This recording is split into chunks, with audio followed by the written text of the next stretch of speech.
یہ نامور مصنف تخلیق کار ادیب 15 جنوری 1977 عیسوی کو علی گڑھ میں انتقال فرما گیا اور وہیں ان کو دفن کیا گیا۔ رشید احمد صدیقی نے اپنی زندگی میں بہت سی تصانیف لکھی۔ ان میں مضامین رشید، خندہ، گنج ہائے گراں نمایاں، طنزیات و مضاحکات، اردو طنز و مزاح کی تنقیدی تاریخ، خطوط رشید احمد صدیقی، نقش ہائے رنگ رنگ، ہم نفشان رفتہ، اطراف، آشفتہ بیانی میری، علی گڑھ ماضی و حال اور غالب شخصیت و شاعر۔ ان کی اس تصنیف پر ان کو ساہتیہ اکیڈمی ایوارڈ بھی ملا 1971 میں۔ آئیے اب ہم بات کرتے ہیں رشید احمد صدیقی کی طنز و مزاح نگاری۔ 1892 میں پیدا ہوا ایک مشہور طنز و مزاح نگار، جس نے اپنے قلم سے 1977 عیسوی تک اردو ادب کو مالا مال کیا۔ تو اسی پہ ہم بات کر رہے ہیں کہ اردو ادب نے آج تک جو طنز و ظرافت نگار پیدا کیے ہیں، ان میں رشید احمد صدیقی کا قد سب سے بلند، اور شاید آئندہ بھی ایک طویل مدت تک کوئی ان کا ہمسر پیدا نہ ہو سکے۔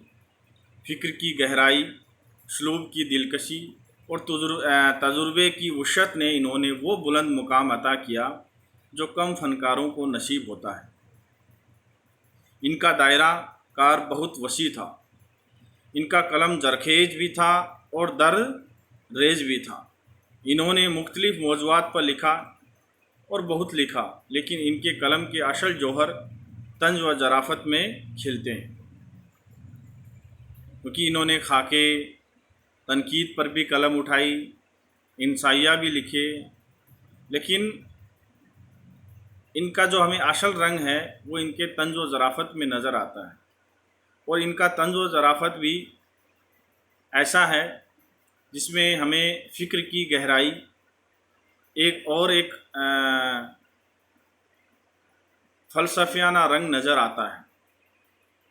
ڈاکٹر ظفر احراری اپنے ایک مضمون میں لکھتے ہیں کہ رشید صاحب کے طنز میں تلخی اور زہرناکی کا احساس نہیں ہوتا۔ وہ چھوٹے چھوٹے فکروں سے بہت کام لیتے ہیں۔ ان کے فن میں عامیانہ پن نہیں، بلکہ ایک گہرائی ہے، اور گہرائی کا بول بالا ہے۔ انہوں نے زندگی کی ہر پہلو کو اپنے طنز کا نشانہ بنایا ہے۔ شعر و ادب سے قطع نظر سیاست، تاریخ اور دیگر علوم و فنون کو بھی اپنے موضوع میں شامل کر لیا ہے، جس کے سبب ان کے طنز و مزاح سے لطف اٹھانا آسان کام نہیں، بلکہ خاصا باشعور اور بے حد شائستہ مذاق کا حامل ہونا ضروری ہے۔ ان کے مزاح کے موضوعات میں تنوع ہے، رنگا رنگی ہے۔ طنز و مزاح کے کسی خاص مکتبِ جاہل سے ان کی وابستگی نہیں رہی۔ انہوں نے سامراج، پارلیمنٹ اور ICS، جو انگریزی حکومت کے دوران ایک عہدہ تھا، اس پر بھی کاری چوٹیں کی ہیں۔ علی گڑھ مسلم یونیورسٹی، جو ایک قومی اور بین الاقوامی ادارہ ہے، رشید صاحب نے وہاں اپنا وقت ایک طالب علم اور استاد کی حیثیت سے گزارا۔ ان کی پوری ذہنیت علی گڑھ کی ہے، جو ہندوستانی تہذیب کے بڑے طبقے کی سماجی زندگی سے ماخوذ ہے۔ ان کے قلم میں ہر جگہ علی گڑھ نظر آتا ہے۔ اس کے علاوہ ظفر احراری نے کہا کہ ایک جاہل طالب علم ان کے قلم کو، ان کی تخلیق کو، ان کی تحریروں کو نہیں سمجھ سکتا۔ ان کو سمجھنے کے لیے رشید احمد صدیقی جیسا ہی ذہن ہونا ضروری ہے۔ اسی طرح نامور محقق اور ناقد وزیر آغا لکھتے ہیں کہ جدید اردو نثر کے ممتاز طنز نگار پروفیسر رشید احمد صدیقی ہیں۔ ان کی نگارش کی امتیازی خصوصیت اس کی تحلیل ہے، یعنی وہ گہرائی ہے۔ اس تحلیل کے لیے وہ لفظی بازیگری اور فلسفیانہ عمل دونوں سے کام لیتے ہیں۔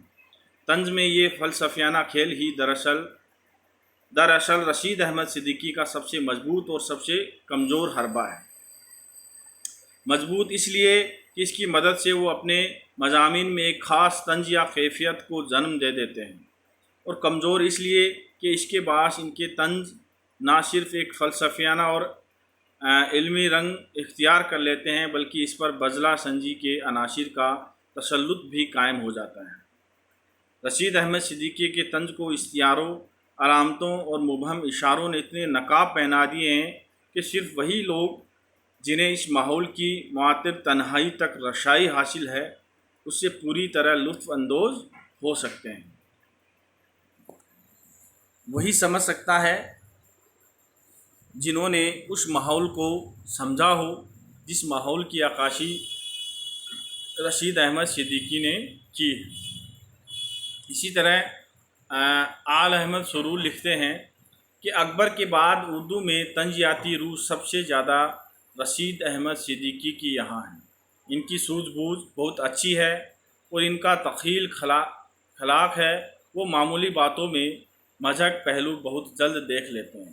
وہ قول محال یا پیراڈاکس کے ماہر ہیں اور الفاظ کے الٹ پھیر سے خوب کام لیتے ہیں۔